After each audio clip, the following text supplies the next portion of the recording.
Smart গৰু abacus brain জিমৰ যি কৰ্তৃপক্ষ আৰু এই ভৱানীপুৰ শাখাত যিসকল কৰ্মকৰ্তা আমি তেওঁলোকক আন্তৰিক ধন্যবাদ জ্ঞাপন কৰিছোঁ। প্ৰদৰ্শন ছাত্ৰ সন্থা শিক্ষাৰ লগত জড়িত সংগঠন হিচাপে শৈক্ষিক যি ধৰণৰ শৈক্ষিক আগ্ৰহৰ কাৰণে বা শৈক্ষিকভাৱে আগবাঢ়ি যোৱাৰ কাৰণে যি ধৰণৰ অনুষ্ঠান পৰিচালনা হয় আৰু এই অনুষ্ঠানবিলাকক আমি নিশ্চয় সহায় সহযোগ আগবঢ়াম। আৰু এই স্মাৰ্ট গৰু এবাকাছ ব্ৰেইন জিম ভৱানীপুৰ শাখাত আমি ভাবিছোঁ বা আমি আশা কৰিছোঁ এই অঞ্চলৰ এই গ্ৰাম্যাঞ্চলৰ আমাৰ ছাত্ৰ ছাত্ৰীসকলে গণিতৰ প্ৰতি তেওঁলোকৰ যি সাধাৰণতে গণিতৰ প্ৰতি কিছু ছাত্ৰ ছাত্ৰীৰ ভয় থাকে আৰু এই ভয় নোহোৱা হ'ব, গণিতৰ প্ৰতি আগ্ৰহ জন্মিব, গণিতৰ প্ৰতি ৰাপ জন্মিব আৰু আগুৱাই যাবলৈ বিশ্বৰ বিভিন্ন প্ৰান্তৰ ছাত্ৰ ছাত্ৰীসকলৰ লগত আগুৱাই যাবলৈ।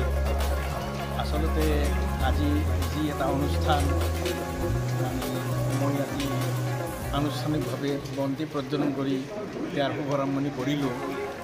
এই কথাটো মই নিজে বৰ সুখ অনুভৱ কৰিছোঁ এইকাৰণেই যে এনেকুৱা এটা অনুষ্ঠান ভৱানীপুৰত মানে প্ৰতিষ্ঠা কৰাৰ ক্ষেত্ৰত যি অগ্ৰণী ভূমিকা যিসকলে ল'লে সেইসকলৰ প্ৰতি মোৰ এটাই আহ্বান, তেখেতসকলে যিটো এটা উদ্দেশ্য আগত ৰাখি এই কামটোত আগভাগ লৈছে, ইয়াত তেখেতসকলৰ লগতে আমিও যাতে সকলো ক্ষেত্ৰতে এই ক্ষেত্ৰত আমি সহযোগিতা আগবঢ়াই এই অনুষ্ঠানটো আগবঢ়াই নিয়াৰ ক্ষেত্ৰত আমি আগভাগ ল'ব পাৰোঁ, এনেকুৱা এটা চিন্তা চৰ্চা মই মোৰ ফালৰ পৰা কৰিছোঁ। এবাকাছ চেণ্টাৰ বহুত আছে, তো মোৰটো অকণমান ব্যতিক্ৰম।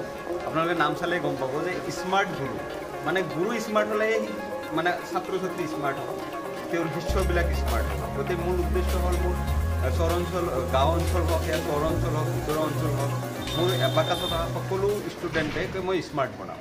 আৰু সেইটো কাৰণে মই তাৰ আগতে গুৰুক স্মাৰ্ট বনাওঁ, সেইকাৰণে গুৰু স্মাৰ্ট গুৰু এবাকাছ মোৰ ব্ৰেণ্ডটোৰ নাম। গতিকে মেইন উদ্দেশ্য হ'ল যে ল'ৰা ছোৱালীখিনিক সঠিকভাৱে আগবঢ়াই লৈ যোৱা আৰু ৰুৰেলৰ ল'ৰা ছোৱালীখিনি যেন চহৰৰ ল'ৰা ছোৱালীখিনি কোনো ক্ষেত্ৰতে স্মাৰ্টনেছ হওক, সেই একাডেমিক ক্ষেত্ৰই হওক, কোনো ক্ষেত্ৰতে যাতে পিছ পৰি নাথাকে।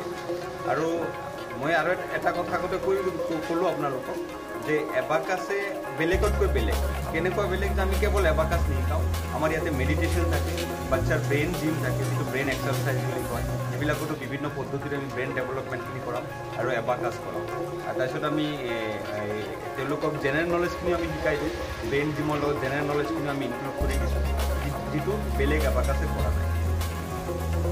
মুখ্য কাৰ্যালয় ক'ত আৰু শাখা ক'ত ক'ত খুলিব? মুখ্য কাৰ্যালয় আপোনাৰ মোৰ জন্মভূমি বৰপেটা টাউন, সত্ৰ নগৰী বুলি মানুহে জ্ঞাত। তো মোৰ বৰপেটা টাউনতো মোৰ মেইন চেণ্টাৰখন আছে। এতিয়ালৈকে আমাৰ ভৱানীপুৰ, কলগাছি, কয়াকুছি, ধুবুৰী, বিলাচীপাৰা এইখিনিলৈকে হৈছে। আৰু জালুকবাৰী আৰু আপোনাৰ দক্ষিণ পাৰ